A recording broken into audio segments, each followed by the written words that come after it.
I think that one's reality is a result of your intention and your attention. It's through spiritual practice that I've recognised that my own impermanence, my own irrelevance, the fact that I'm just a person shuffling through life, I ain't really no different now from when I was a little kid. And all I want really is that I don't want that feeling in my stomach that people are being treated badly. I don't want a feeling that people are being exploited. People need to live spiritual lives, all of us. I'm a person, and it's good to have access to the infinite consciousness that is available to all people, but through the five senses is delineated, keeping us trapped on a material plane. We think reality is what we can apportion through the limited instruments of the senses, but reality is of course far beyond that. Spiritual data, we don't have the correct instruments to receive it, and we live primarily in the realm of the senses. Anything that we're describing through science, we're describing through the prism of the five limited senses. Our eyes can only see between infrared light and ultraviolet light. There's light bouncing around everywhere. Our ears can only hear a tiny decibel range, can't hear the noise of a dog whistle, can't hear any high-pitched frequency sounds.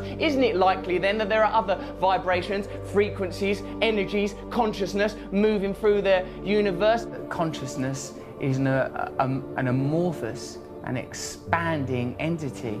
I think that we allow our consciousness to be prohibited by our senses, prescribed by our senses, living in the realm of these five apertures into our reality. But reality is limitless, space is infinite, time eternal. Through yoga, one can temporarily break the bonds that chain us to the mundane, the mondial, that which is of the earth, and we can temporarily at least receive a taste of the infinite. I don't want to get too cosmic about it, but we are just this sort of temporary blob of atoms, you know, endowed with consciousness for the merest moments in infinite space. Meditation and yoga, these are fundamental parts of my life. I think it's difficult these days with religion getting such a rough ride, the Pope resigning, bloody terrorism and nonsense. It's difficult to find an access to spirituality, but we are by our nature spiritual people. If we don't have access to spirituality, we suffer as individuals, society suffers. We need to recognise at some point that within ourselves there's an infinite capacity for connection with all things. Well, I love the fact that you've described it as you have a daily access to unseen realms of power. Daily access to unseen realms of power. Not just me, everyone has that. For me, what I've discovered is that transcendental meditation is useful to me, not because of a unique set of circumstances, not because of my formerly secret brilliance, no, but because I am a human being.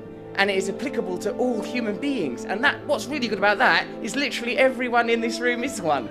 What I say is that we're basically all right human beings. Whenever there's a disaster or an accident, people's impulse is to help one another. So I'm thinking anyone that galvanises people, brings people together and points us to the better aspects of our nature and help us to overcome our basic things like fear and desire, I think these people are worthy heroes, rather than the heroes that are nominated today, heroes that are low vibrational frequency that make us concentrate on daft stuff. So like they want you to be talking about Justin Bieber, they want you to be talking about twerking. They don't want you talking about fracking, they want you talking about twerking. They want to get on with their job, shut your fucking mouths and watch this shit, you fucking morons. And I know, because I've been part of the charade. But, you know, I'm awake now. Look beyond the superficial. That's the problem with current affairs. You forget about what's important. You allow the agenda to be decided by superficial information. What am I saying? What am I talking about? Don't think about what I'm wearing. These things are redundant. I'm superficial. And I don't think that we should be continuing to propagate the idea that famous people are magical and special, because it makes people feel that their lives ain't no good. And I don't think we should be living in that kind of fearful paradigm. It's that. I'm like a vegetarian. I believe we're all equal. I ain't got the right to kill. I don't kill, like, say a fly comes in my house, I'd tolerate that little arsehole. Because I feel like he's a fly, he's just on his journey here through life. When I'm meditating or praying, I say the infinite creative force that brings into being all phenomena and guides all life, I say, can you move through me? And things that actually work, you sort of treat them, you sort of shirk them off as if, like, you know, as if you owe them money, and you don't, oh no, I've got to avoid yoga and meditation. They've been portrayed quite brilliantly by the mainstream as sort of somehow luxury, into luxury, or artificial, or superficial. It's absolutely integral. It's absolutely the most authentic thing, more real than any of us. If people are happy, they're happy. They don't need it. If there's not a problem, there's not a problem. But I think if people have some sort of yearning or dissatisfaction or some itchy irritability, then it might be because they're not looking in the right direction for a solution, and that they should look within, and that within them there is a limitless, infinite capacity for bliss through connection to higher things. You cannot define yourself in reference to other external coordinates. You must define yourself internally with your relationship with a higher entity. Think of yourself as a manifestation of some higher thing, some higher frequency. This is the visible realization. And you know that because you can't see atoms, can you? And you certainly can't see the forces that hold atoms together. There, in the micro quantum world, Richard, lie the answers to everything. We can't understand it with our logical, rational minds, but we feel it intuitively. Get yourself in alignment with that stuff and you beam like the sun. The dead human ape has fulfilled its potential. The dead human ape has not evolved for the last 10,000 years. These are the achievements of the dead human ape. Now we must transform, become enlightened, so that we can access the next realm of consciousness necessary for our evolution. Right. So I think we elect to ignore the spiritual at our own, and it causes a deficit for ourselves and for our culture and for our planet. I think that we are too easy to identify ourselves as individuals. That idea is fortified daily through, as we said before, the stimulation of primal desires, that which anchor us to the self, and we ignore that we're here for such a short while, that we're all basically the same as one another, we're all connected to each other, and we have a collective responsibility to. Look, God is not something that's about thinking you're better than someone or a reason to have a war with someone. It's that within us, beneath and beyond our identity as human beings, driven by fear and desire, defined by the realm of the senses and the material self, which is transitory, there is a divine self that is connected to all living things, that isn't part of an infinite source of creativity. You could probably describe that using quantum physics or science if you want. I choose to believe in God because I think what that is the recognition that there is divine beauty in all of us, and if we prioritise that over our own selfish material needs, then we will naturally create a culture more in harmony with our planet, and we'll have a chance. I think it's one of the great sadnesses of modern life, because of our disenfranchisement and disillusionment with religion, that we don't have access to these ideas. And yoga and meditation for me is a way in the secular world of accessing very, very beautiful principles that will perhaps make us happier at a time when people feel disillusioned with the economy, concerned about the ecology, worried with politicians, don't trust what they're being told on television. We've got to let go of temporary, transient ideas like individualism. The nature of monotheistic faiths, these dead desert religions, is to encode us with the idea that individualism is more important than paganism, ideologies that integrally relate us to the earth, so that we know that we are integrally, indefatigably related to our environment, and we live in the service of our environment, because self is a temporal illusion. I suppose the ultimate truth is oneness, that this is a temporary illusion, that we temporarily occupy these flesh puppets. We believe so much in our identities, we believe in our individualism, and I talk as a very sort of egotistical man. Look at my hair, look at these bracelets, look at these ridiculous boots.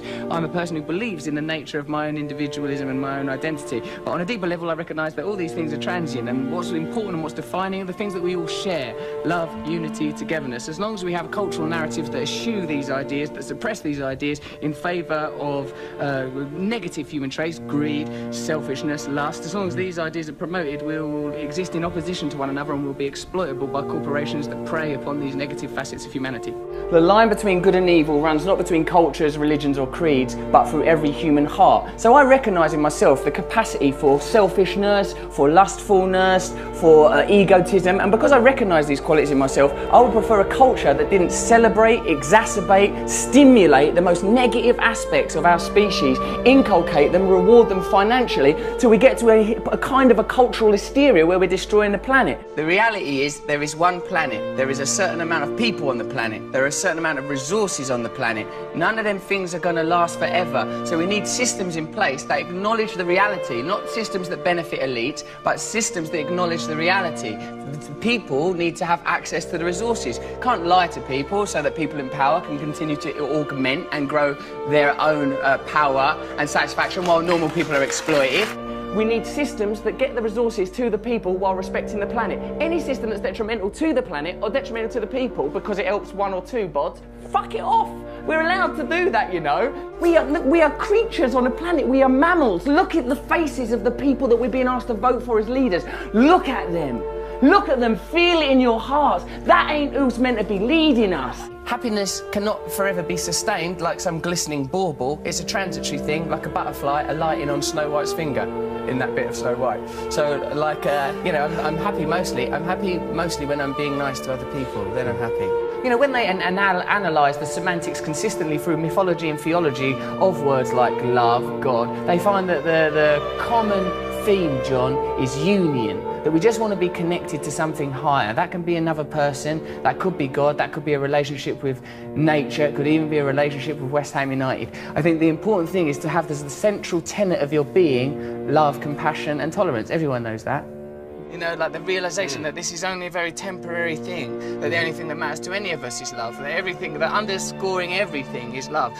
You know, if it's a biological, anatomical human condition, the idea of acquisition and survival of the species, then that 2% that distinguishes us from the great apes, somewhere within that is that divine spark that philosophers have always espoused upon and written about, that somewhere within that, that's the truth that we're trying to head towards. What it felt to me was like the dissolution of my idea of myself. Like, I felt like separateness evaporated. I felt this tremendous sense of oneness. I find it, I'm quite an erratic thinker, quite an adrenalised person. And like, but through meditation, I felt this sort of beautiful serenity and selfless connection.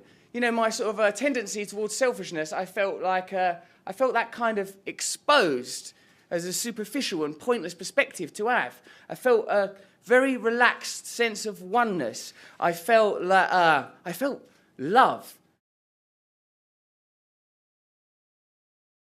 Follow me on Twitter if you want to, @RustyRockets, but basically carry on doing what you're doing, being happy in your hearts.